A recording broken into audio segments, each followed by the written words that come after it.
Hello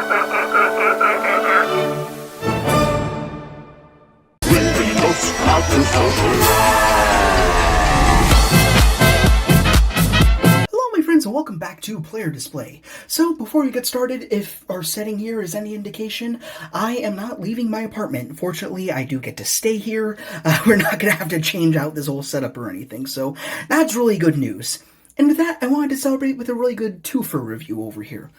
Today we have the NECA New York Comic Con exclusive glow-in-the-dark NOSFERATU and Phantom of the Opera. So I've had the Phantom for a little while, kind of just mint on card with the rest of the glow-in-the-dark figures. I've had him for several months, but then I recently got the NOSFERATU here, and he's the one that kind of convinced me these figures are kind of boring in the packaging, right? So I decided literally just moments ago to unbox them, pop them all out of the cards, and now we can actually do proper reviews of them. We already reviewed the Frankenstein, Wolfman, and Mummy before, but they weren't out of packaging, so we'll have a little look at them in size comparisons as well. But all that being said, both of these figures are awesome. However, they are extremely rare and very scalped because of the fact that they are exclusives. So I figure we will go on here and just do a straight out review for those of you who are able to somehow acquire them and are on the fence, and for those of you who will unfortunately never see them ever, but still want to get, like a chance to admire them from afar. So you'll at least get them here. So without further ado, let's go ahead and look at packaging. So I guess we'll review these guys in order of release, so that would start us off with the Phantom over here, Lon Chaney Sr., and it's a very nostalgic packaging. All these figures are meant to be an homage to the original Remco figures from the 1980s, so that's why you got the classic card, then you got what would be a plastic bubble over here to display the figure in, but obviously I've removed that, so just ignore that here. But I really do love the way that these are designed. First, you got that very nostalgic looking glows in the dark sticker up there. It's not a sticker, it's printed. You also got a very good photo of each character at the back of the blister board, which I think looks really beautiful. I just kind of wish that we didn't have this glowing aura effect in the bubble itself, so that way you'd get the full picture of the character. Know what I mean? That would have been really nice. Oops, let's pull you back in there. Then down here you got NECA and then the title of the figure itself. Really awesome. Then when you go to the back here, you get the other releases in the line.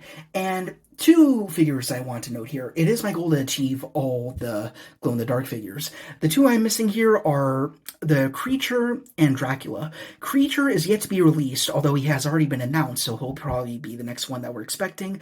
Unfortunately, it looks like he'll be a con exclusive as well, so with any luck, I'll be able to get him too. And then over here, I also have Dracula, who was meant to come shipped with the NOSFERATU, but somehow NECA screwed that up, so they're going to send me one later on in the mail. I hope. So, anyhow, we will be looking at him in the near future. I did actually want to go right into the NOSFERATU packaging as well, because there is a difference on the back, but otherwise on the front, it's exactly what you expect. You have NOSFERATU, or Count Orlok, Max Shrek, whatever you want to call him, glows in the dark. Got that glowing green aura over here with some orange and yellow spilled in there. Got NOSFERATU down there. Flip around the card, and the difference here is we have more entries from the NECA catalog, displaying figures who haven't even been teased yet. So we have these 5 up here. So you got, wait, 5? No, 6. I can't count today. We got Mummy, Frankie, Wolfie, Dracula, Creature, and Phantom now, of course. But then down here, we also have NOSFERATU, of course. And then we got 2 here which have not been announced whatsoever. We have the Bride of Frankenstein and Invisible Man, which I'm really looking forward to. So I hope those come out soon. I'm really hoping that they're not all going to be convention exclusives, because for those of you who don't know, the way that those figures work is there's only 2 ways to get them. Either one, you have to go to the convention itself, and hopefully they're not out of stock by the time you get there. Or second, if you want to go online and get them, they're usually 3 days where you have a chance to pre-order these figures within very specific windows of time. That's how I've gotten my Phantom and NOSFERATU that we'll be looking at, but they were easy enough to get. It's not a challenge. As long as you know the time frames, then it shouldn't be that difficult to get them, before the scalpers swoop them up and then do their thing with them. So anyways, that's it for the packaging. Very nostalgic, even though I was not a child of the 80s, but I love anything from the 80s anyways. So for me, all good. Very happy. And now that brings us to the figures themselves, starting here with the Phantom. We're not going to go into articulation very deeply because we've already reviewed the base ultimate figures of these characters already, so nothing has changed in that department. The only things that have changed between these figures are the accessories and the paint jobs, most importantly. So here we have Phantom, and he is noticeably very green. The only parts that glow on this figure are the head and the hands, which is great. I don't remember if Phantom was one of the original Remco figures. I believe there were 6 of them. NOSFERATU definitely wasn't, but now it looks like NECA's taking a creative liberty by going through all the classic Universal monsters, also including Count Orlok, who is not a Universal monster, and giving them the Remco treatment. But that being said, these figures are somehow really nostalgic to me, even though, again, I wasn't alive at the time. But as for this Phantom here, starting off with the head sculpt, it's one of the exact same head sculpts that we saw in the Ultimate release. That's not to say it's a downgrade by any means. These figures are, at least at stock price, cheaper than the Ultimate figures. That's because they don't have the extra accessories or anything, which is nice. And I say that's nice because that means you don't have to keep track of a whole bunch of extra parts floating around. So that's kind of one of the reasons why I like the glow-in-the-dark figures. It's one and done, get the figure, they just have their hands, and you deal with them like that. I feel more comfortable throwing these figures around to play around with them, you know what I mean? Because there's not a whole lot of pieces to worry about. So back to the head sculpt. I know it's taken me forever. Really beautifully done. It's not just green. You do have a little bit of shading work, so you got some NECA-izing with these figures. They didn't just paint it out in green and leave it there. They decided to make it a little bit lifelike, so I do appreciate that. You also have this really heavy mascara going around the eyes to make the eye seem a little bit deep sunken in, which I think looks great. Got some well-applied eyebrows, really nasty gnarly teeth that reminds me of my dog, who is no longer around. Rest in peace, Teddy. Then back here, you also got some hair, which looks really flat at the back, but you also got these this parting over here towards the top. So very good looking head sculpt. Now, before you even get to the body sculpt, the one thing that you have already noticed is a very Kenner-looking style vinyl cape. And that is, of course, again, another homage to the original figures. That's why it's not made of cloth. There's no wiring in there or anything. It's meant to look cheap. It's meant to look old style, know what I mean? It looks great. I really love it. I am a little concerned about its durability. Like, I'd want to be very careful around the shoulders. You see, it's a little bit foldy over here, so I'd be careful with that. Same goes for Dracula. Whenever I get him in here, he'll probably have the exact same cape treatment, and I'll probably want to be just as careful, so do be mindful of that. As for the torso, again, it's all the exact same sculpt, so nothing is different except for the paint, and again, they kept it very retro, but a little bit modern too, so you have the exact same sculpt that we saw with the Ultimate figure, so it's got all the wrinkles, the buttons and everything, all the things that makes this one of the greatest NECA figures of all time. Fight me in the comments. And then you've also got this tie up here, you got the vest and all that, but it is also repainted, so you instead get a very stark, saturated red at the tie and the vest, and I think that looks absolutely beautiful. Not glow in the dark, but susceptible to blacklight. I do have a blacklight over here, so I will be hitting Phantom and NOSFERATU up with them later on, so we can have a look. Down to the sleeves, they are just standard-looking sleeves for a suit or whatever. You got the white cuffs down there, and you also got some glow-in-the-dark hands as well. And these are the more gesturing hands, so you got a good pointing one, and I guess this is also kind of a pointing one as well. And then you should be able to grip a few accessories as well, so if you have the Ultimate release, you could probably do some part swaps if you really wanted to. I don't feel the need, but I guess if there's extra accessories that Phantom could be holding in his hand, like the bamboo snorkel or something like that, you could throw it over to this version, and then the other one he could be doing other stuff if you wanted to. So nice to have choices like that. And then if you fold the cape open again, we can go down to the pants. You see that we got these tails coming down from the suit. Then you got the big old NECA diaper, which is very hidden by the cape anyway, so it's not a huge deal at all. You got more wrinkles in the dress pants, looking beautiful, and also some very nice looking shoes with a little bit of high heel in there, which I find interesting. And that is pretty much it for this figure, except of course for the blacklight feature, or glow-in-the-dark feature, depending on how you want to approach this. So I literally just turned off the lights, and already he's glowing and beautiful. Actually, they're all glowing, and it looks awesome. I see them off to the side there. You can see that the head is glowing, and the hands ever so slightly, but we can make that a little bit better with the help of a black light. You can see just how beautifully that illuminates the red in there. I think that looks fantastic. But then also the green as well. So I'm just going to hover around a little bit, go around the head, A little bit on the hands. I actually didn't realize how much blacklight would supercharge glow-in-the-dark material like this, but looks fantastic. Pull the light away. And there you go. Those are the parts of Phantom that glow in the dark. Just the head and the hands. Wouldn't expect it to be any different, but I mean, it looks fantastic. I mean, one of the things I want to do is get all my, hold on a second here. I want to get all my glow in the dark figures, put them on my windowsill, and then get the black light in front of them. I think that would be a really neat looking display. And get like a black backdrop, or maybe use the cards in the back. That's probably what I'll do. And I think they'll look really nice, so I gotta give that a shot. Now let's hop on over to NOSFERATU, or Nossi, as I have lovingly called him, being that this is probably my favorite silent movie ever. That being said, I've only seen like 3, but yeah, NOSFERATU, it kicks ass. If you have the patience for the movie, definitely check it out. I've already gone over that in our Ultimate NOSFERATU review, but great movie. It's one of a kind, and a remake's going to come out soon, so looking forward to that as well. I don't think it's going to be better, but we'll see. Time can tell.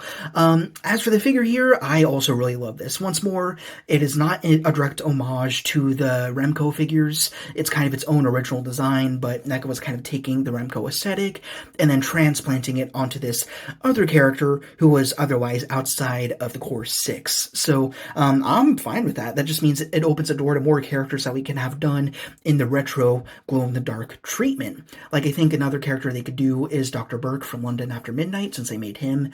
And yeah, there could be other figures that will do as well. Like, they also did the Christopher Lee Dracula, so he would also be neat to see in black and white, not black and white, and although that would be cool too, in glow in the dark I meant. But anyways, that being said, here we have Count Orlok. And once more, it's all the same parts, it's all reuse, with no accessories with him whatsoever, but I'm fine with that. This was like a $30 figure, if you were able to get him on the site or at the con. But with all that out of the way, very excellent head sculpt. I mean, it's the exact same one we saw before, so why would anything be different? If it ain't broke, why change it? But of course, the one thing they did change is the paint apps. So you got the glow-in-the-dark head. It doesn't look quite as green as the Phantom, interestingly enough. It seems more pale. Don't quite know how that works out. But still, they continue with it giving a little bit of shadow on the cheeks. You also have some very stylized paint details for the eyes. You can see they're done in a red or an orange. I can't quite tell, but I really do love that. Got the bushy eyebrows. You got the rat-like teeth fangs, whatever you want to call them. The elven ears with the little tufts of hair along the top. Big old balding head. And yeah, it's good all around. Really digging this guy. The trench coat's really interesting, or whatever you want to call it, like a little nightgown. Not sure what you call it exactly, but it's almost done in like this maroon brown. I don't really know how to describe it, but I really do like it. I think it's very interesting. The ultimate version we got was technically the colorized version, but the way that they went to go about the figure is colorized. He's kind of done in black and white anyways. So over here, it's nice to get a figure who's more of a color deco version. Like, I guess if you really wanted to, you can go to the ultimate release, replace the hands, the head, and I don't think you'd be able to replace the neck, but you could probably repaint that. But then if you wanted to colorize NOSFERATU without the glow-in-the-dark, you could have those default parts, they could repaint in the buttons if you wanted to, and then you could have him with a definitive colorized version with this jacket over here. So that's totally an option for you. Also got that black undershirt as well, and going around to the back, got a continuation of all the wrinkles, all those nice little NECA details that they do oh so well. Moving his arms up, again, the sleeves continue down, nothing really too fancy there. Same old good details from NECA as we've come to expect. As for the hands, thankfully, they went with the best hands, being the big old fingernail ones, which I really do adore. Makes them all the more creepy. So this is him more specifically when he's lurking around the Demeter, looking all weird and smiley. But, of course, I prefer this head sculpt over the smiley one. So, anyhow, I'll put his arms back down. You cannot make a parting in the coat so you can see the upper legs, but you can see the bottom legs as well. They're done in black with a little bit of shininess to them, kind of similarly to the Ultimate figure, but it's okay, it looks good, very nice. Would have been nice if it was totally matte. I think that would have been a little better for this retro style figure. And lastly, you got some black shoes, which are actually kind of similar to the Phantoms, weirdly enough. So, there we are. Now let's check out what Glow in the Dark looks like. Here he is after I simply turned off the lights and nothing more, haven't supercharged him like I did the Phantom, and he's not glowing quite as much, but let's bring our black light back into the game over here, and we'll give him a little bit of a charge. Go around the head, do up the hands. Yeah, there we go. Looking really nice. I do wish they were a little bit more sensitive to light, so you don't have to bring out the black light all the time, but whatever. Once you want to get it glowing really good, then that's all you need to do. The Phantom's still glowing really well from the ceiling light that I got up there, so that's interesting. But yeah, pull the black light away, and yeah, he looks fantastic. Really good on camera, too. Maybe better on camera than he is in person, ever so slightly, but once again, it's a head in the hands. That's what I don't know why I'm gesturing. It's a head in the hands, like we see with most of the glow-in-the-dark figures, but that's okay. I think that's really all he needs. I don't know, they could do the buttons, too. It really doesn't matter, but all that being said, I think it looks fantastic. But let's see what these two figures look like alongside the other glow-in-the-dark brethren we've seen thus far. Here are all the glow-in-the-dark figures we've seen thus far, excluding Dracula. Again, I'm still waiting for him in the mail.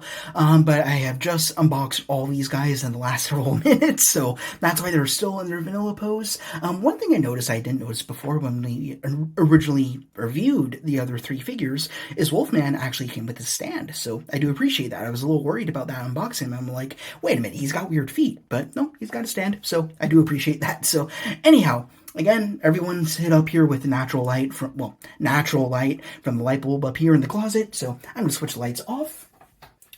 And here they are naturally. And gee, why? Phantom seems really susceptible to light for whatever reason. But anyhow, let's take our black light and we're just going to skim them. I could spend a million years on each head over here, but do a little bit on each head. Then we're going to scan Mummy over here, because he is completely glow-in-the-dark, 100%. Creature will be as well. I'm really looking forward to him, and I hope I get him. I also got Hands of Nazi over here. Hands of Phantom are a little bit blocked off. That's okay. Frankie and Wolfman's hands do not glow. And I'll go over the heads a little bit more and turn this off. And they look great. Some are more susceptible to the glow-in-the-dark than others. The Phantom's head glows more than anything else. Again, why am I pointing? You can't see my hands. I don't glow in the dark, though I wish I did. But it looks like the Phantom glows better than all the figures here. Mummy and Werewolf are a little faint. As for NOSFERATU and Frankenstein are a little bit better, but I think in the middle, Phantom takes the cake. Maybe that's why he's so overly priced on eBay, because it's probably the best done of all these figures here. Before I would say, like, if you had to twist my arm, then Phantom's my favorite, but no, now that we've tested out the glow-in-the-dark feature, yeah, Phantom's my favorite of the 5 that we got over here. And I doubt that Dracula would override that, because Nosferatu is my favorite vampire, and, well, you got him right here, so. Yeah, Phantom, by far, is my favorite of the glow-in-the-dark figures, and maybe my favorite of the Ultimate figures as well. It would be really neck and neck between him and Nosferatu, though. I'd have to think about that. But here we are with all of them side by side. As for height comparisons, it seems like Boris Karloff, again, we got him twice over here as Frankenstein and as the Mummy. He is the tallest and the shortest of this group, being, of course, the Mummy over here. And then we got Frankenstein being the tallest, so that's pretty interesting. But then obviously once we get Creature, he'll probably be taller than everybody else here. And lastly, of course, we have the Star Wars The Black Series, Mecha. Excuse me. Hi, I'm a little bit lost. Can you tell me the way out of these dark and deep and foreboding woods?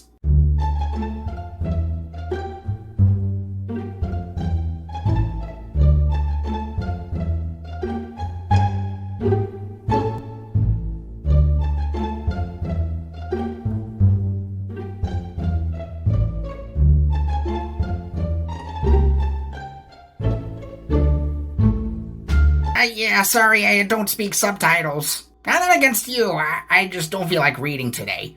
Buck uncultured. What? It's not my fault that I prefer 80 slashers, you dick! Final thoughts on these two figures. Obviously, I love them both. These two are definitely my favorites of the glow-in-the-dark lineup, and also my favorites of the Ultimate lineup as well. So, naturally, by default, I was going to enjoy these figures. But I enjoy them a lot more now that I've taken them out of the packaging. And these figures are interesting because whether you choose to be, whether you're a mint and box collector, or you like to religiously take everything out of the box, you can have fun with them, like me, either way, you'll be very pleased. When they're in the box, the presentation is very good. It's very classic, very Kenner, very Remco. You get the figure in the window, then you got the blister board on the back, and you got the portrait of the actor in the role, and I just think it looks great. But The same can be said when you take the figure out of the box. I mean, the articulation's all the same. It's got the fun factor with the glow in the dark, and you can pose them however you like after you take it out of the bubble as well. So you can't go wrong with these figures, except, of course, for the crazy pricing that happened with the conversions. As for the other three, they were standard release. They're very easy to get. I just hope it doesn't become a trend where whenever they do release a glow-in-the-dark figure, it's by default glow-in-the-dark con exclusive. I hope that doesn't happen, because that just makes things a lot more difficult when it comes to acquiring them. But that being said, these guys are bangers. Are they better than the Ultimate figures? They're good in their own way, because they got that classic element to them. But in terms of accessories and what you're able to do with them, obviously it's less stuff. So by default, they can't quite go neck and neck with their predecessors. But that being said, they are cheaper if you can get them in stock price. But I wouldn't pay scalper though. I think that would be totally ridiculous. Again, I paid them at standard price, as I was totally comfortable opening them. A little reluctant with Phantom because he's a lot harder to get. But that being said, I'm more happy now that I've opened these, and I encourage you to open yours as well. So anyhow, that's all I gotta say. Great figures. I hope you're able to get them if you haven't gotten them already. If you do have them and you're on the fence as to whether or not you should open the box, I say it's really up to you, but you'll have more fun if you take them out. You got a black light, you display them all together, and just see what goes on. So, all that being said, that is a wrap. Hope we get to review more of these in the future. But until then, if you like this video, please, as per usual, be sure to Like, comment, ring the bell to be notified of our latest arrivals, and subscribe. This is the editor speaking, humbly reminding you to support the pod Patreon in the description to guarantee new content every single week. Thank you guys very much for watching. Rock on, and I will see you all later.